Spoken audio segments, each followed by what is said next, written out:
दोस्तों, Samajwadi IAS channel पे आप सभी का स्वागत है। आज मॉडर्न हिस्ट्री को हम सारांश के तौर पे विभिन्न बिंदुवार और वार्षिक विभाजन के तौर पे इसे समझेंगे, जो परीक्षा की दृष्टि से बहुत ही इम्पोर्टेंट है। मॉडर्न हिस्ट्री को सबसे पहले हमको समझना पड़ता है कि इसके अंदर जब क्या क्या बिंदु आते हैं जिसको हमको पढ़ना है, और वर्तमान में परीक्षा में सबसे ज़्यादा प्रश्न मॉडर्न हिस्ट्री से ही पूछे जा रहे हैं। तो आइए समझते हैं कि इसके मुख्य बिंदु क्या क्या हैं।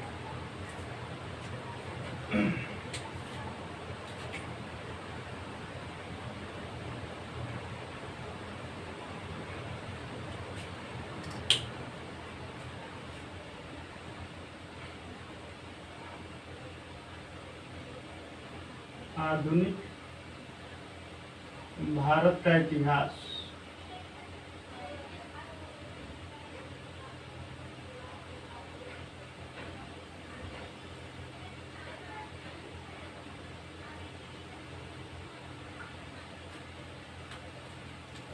इसके अंतर्गत हम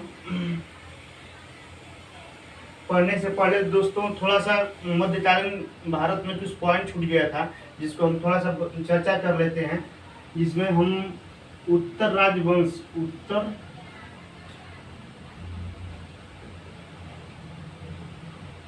उत्तर भारत के राजवंश, उत्तर भारत के राजवंश के अंतर्गत कालचेदी वंश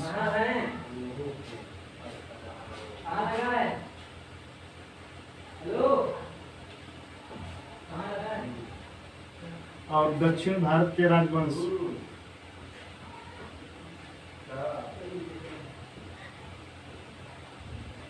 दक्षिण भारत के राजवंश में वाकाटक वंश के बारे में पढ़ते हैं।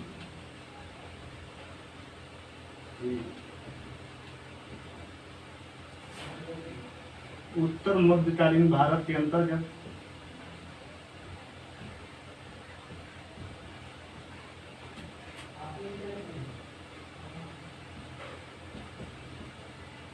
भारत के अंतर्गत दो वंश हैं, महत्वपूर्ण हैं, जिसमें पहला है हमारा विजयनगर साम्राज्य।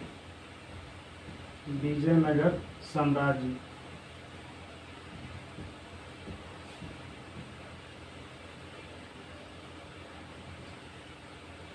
इसका समय काल माना जाता है 13वीं शताब्दी से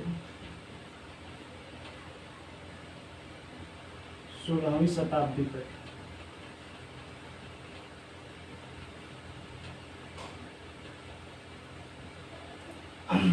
विजयनगर साम्राज्य के अंतर्गत 4 वंश आते हैं। सबसे पहला वंश है हमारा संगम वंश, दूसरे वंश का नाम है शालिव वंश,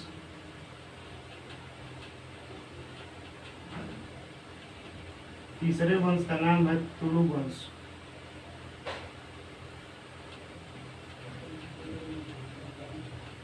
और चौथे वंश है हमारा अराविडु वंश।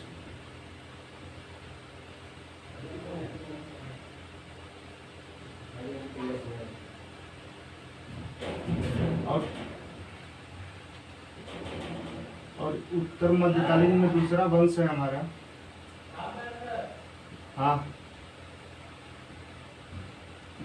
बहमनी साम्राज्य।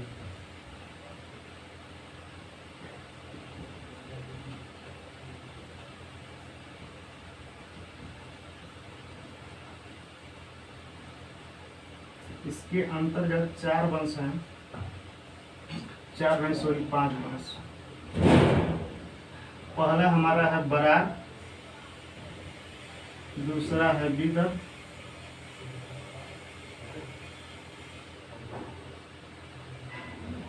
और तीसरा है अहमदनगर,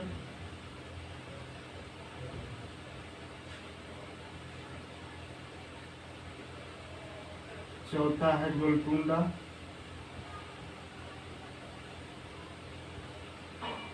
पांचवा है बीदर। उत्तर भारत के राजवंश में चालचेदी वंश और दक्षिण भारत के राजवंश में वाकाटक वंश को पढ़ना पड़ता है। और उत्तर मध्यकालीन भारत के अंतर्गत 13वीं शताब्दी से लेकर 16वीं शताब्दी तक दो महत्वपूर्ण साम्राज्य हैं जिसके अंतर्गत निम्न वंश आते हैं। जैसे विजयनगर साम्राज्य के अंतर्गत 4 वंश हैं।